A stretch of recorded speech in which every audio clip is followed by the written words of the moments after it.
Any diet, like the keto diet, for example, that demonizes any entire food group, in this case, carbohydrates, by telling you you need to either significantly decrease your intake of it or completely cut it out from your diet entirely, is a diet worth staying away from. It's just not physically, mentally, or emotionally healthy, and I'm going to tell you why. Let's first discuss the mental and emotional repercussions of eating low carb or following the keto diet, because those two pretty much go hand in hand. When you follow any low carb diet like keto, for example, your entire relationship with food takes a turn for the worse. And when you have an unhealthy relationship with food, your entire mental well-being is impacted. When you start seeing food through the lens of it either being good for you, or in this case with carbs, being bad for you, or when you find yourself thinking about what you can or can't eat, or not supposed to eat, or when you find yourself believing the lie that eating carbs is going to lead to you getting fat, that's how you can quickly identify that you're starting to have an unhealthy relationship with food. When the holidays come around, or when you just want to enjoy a nice dinner out with a loved one or friends or family, and the only thing that's on your mind stressing you out is what you can't or can eat, or what you're not supposed to eat, and you're thinking, oh, I'm not supposed to have this. Let me ask you something. Does that sound good for your mental and emotional health? No, it doesn't.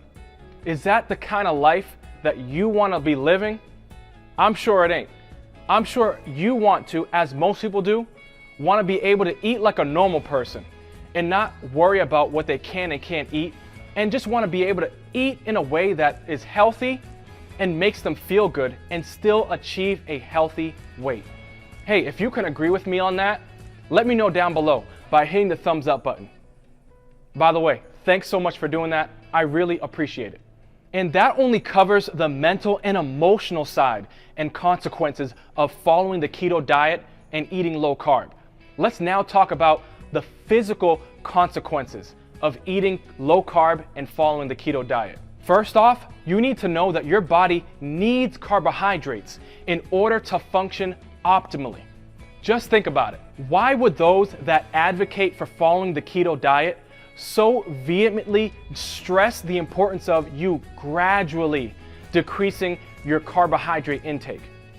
Well, I can tell you, it's because they know exactly the way the body naturally reacts when in response to having such low levels of carbohydrates. Your body naturally knows that for you to live with such low levels of carbohydrates and blood sugar over the long haul, that it's not healthy. It's because you run the risk of setting your body up for a whole host of nutrient deficiencies, with fiber being one very important one, for example, as well as other issues such as low blood sugar, low energy, mental fog, emotional irritability, and kidney issues. Here's something for you to remember.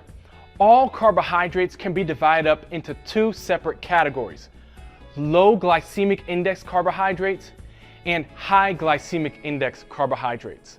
It's the high glycemic index carbohydrates that typically get the bad rap. Those are the ones that generally you want to have less of in your diet. Not completely stay away from, but have less of for optimal health and blood sugar levels and energy. Your white rices, your fruit juices, your white breads and white pastas, those, for example, are all examples of food sources that are high glycemic index carbs. They spike your blood sugar levels and then they lead to a slight crash. Now, the low glycemic index carbohydrates, those are generally much healthier for you for a number of reasons. For one, they're higher in fiber, a key nutrient you need for good, proper digestive health. Fiber also helps you lose weight, or I should say the low glycemic index carbs help you lose weight because of the fiber in them. Fiber helps you feel fuller for longer. thereby having you naturally regulate your overall total caloric intake. The fiber also naturally regulates your blood sugar levels, preventing any slight spike and crash in your blood sugar levels. What I want you to understand is not all carbs are bad and should be demonized. Your body needs them to be optimally healthy and just to function on an optimal level. You're really gonna love this video right here. Go ahead and click into this video and I'll see you on the other side.